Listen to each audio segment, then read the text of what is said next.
Hi viewers, welcome back to my channel Sauces and Spices. நான் Mrs. SHANTHINI Yoganandan. இன்னைக்கு நம்ம hummus dip பார்க்க போறோம். இது மிடில் ஈஸ்ட்ல எல்லாம் ரொம்ப ஃபேமஸான ஒரு dip.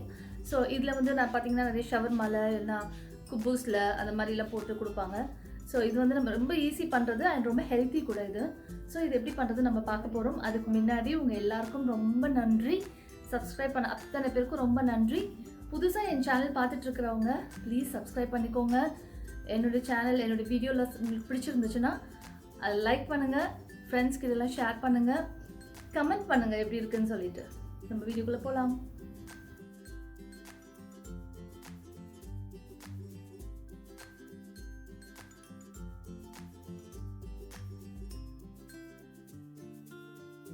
இன்றைக்கி நம்ம ஹம்மூஸ் எப்படி பண்ணுறதுன்னு பார்க்க போகிறோம். இதுக்கு தேவையானதெல்லாம் என்னென்னு பார்த்துக்கலாம். இதுக்கு வந்து தஹினான்றது ஒன்று தேவைப்படுது. அப்புறமா வந்து லெமன் ஜூஸ், கார்லிக், அப்புறம் வந்து 250 கிராம்ஸ் வந்து சென்னாவை வந்து நான் எடுத்து நைட்டே ஊற வச்சுட்டேன். ஒரு 8 hours கிட்ட ஊற வச்சா போதும். அதுக்கப்புறம் அதை வந்து குக்கரில் வந்து ஒரு 2 விசில் வரைக்கும் வச்சுருங்க. நல்லா வேகணும், அவ்வளோதான். வெந்ததுக்கப்புறமா நம்ம எடுத்துக்கலாம். இந்த தஹினான்றது வந்து செசமி பேஸ்ட், அது கிடைக்கும் உங்களுக்கு சூப்பர் மார்க்கெட்டில். அப்புறமா வந்து இது வந்து தண்ணி வேக வச்ச தண்ணியை வந்து வேஸ்ட் பண்ணாதீங்க, வச்சிருங்க. நம்ம இதை வச்சு தான் நம்ம வந்து கிரைண்ட் பண்ண போகிறோம். ஸோ அதனால் அதை கொட்டிட வேண்டாம். ஸோ இதனால் வேக வச்சு வடித்து எடுத்துக்கோங்க. எடுத்ததுக்கப்புறம் ஒரு பிளெண்டரில் வந்து நான் வந்து இந்த சென்னாவை வந்து போட்டுடுறேன், மூக்கடலை. இதை போட்டுட்டு அதுக்கப்புறமா அதை க்ளோஸ் பண்ணி அதை வந்து நான் ஆன் பண்ணிடுறேன். அதுக்கப்புறமா நம்ம கார்லிக், அப்புறமா வந்து நம்ம லெமன் ஜூஸ், அப்புறம் அந்த தஹினான்னு சொன்னேன் பார்த்தீங்களா, அது எல்லா மெஷர்மெண்ட்ஸோடு வச்சுருக்கேன். நான் உங்களுக்கு எல்லா மெஷர்மெண்ட்ஸும் கொடுத்துருக்கேன். அதுக்கேற்ற மாதிரி எடுத்து வச்சுக்கோங்க. இது எல்லாமே சேர்த்து நம்ம பிளெண்ட் பண்ண போகிறோம்.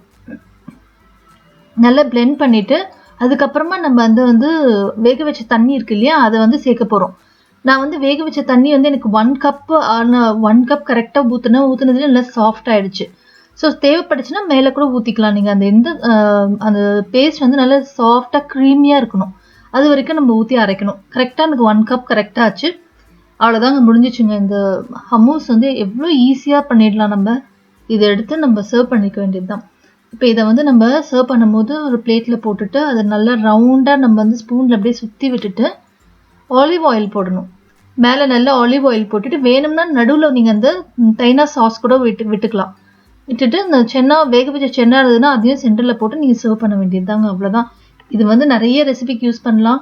ஷவர்மா பண்ணுறதுக்கு யூஸ் பண்ணுவாங்க, குப்பூஸ் கூட சாப்பிட்றதுக்கு யூஸ் பண்ணுவாங்க, சிக்கன் அந்த மாதிரி கபாப்லாம் சாப்பிட யூஸ் பண்ணுவாங்க. ரொம்ப டேஸ்டியாக இருக்கும். ட்ரை பண்ணி பாருங்கள். நம்ம சீக்கிரமாக அடுத்த வீடியோவில் பார்க்கலாம். பாய்.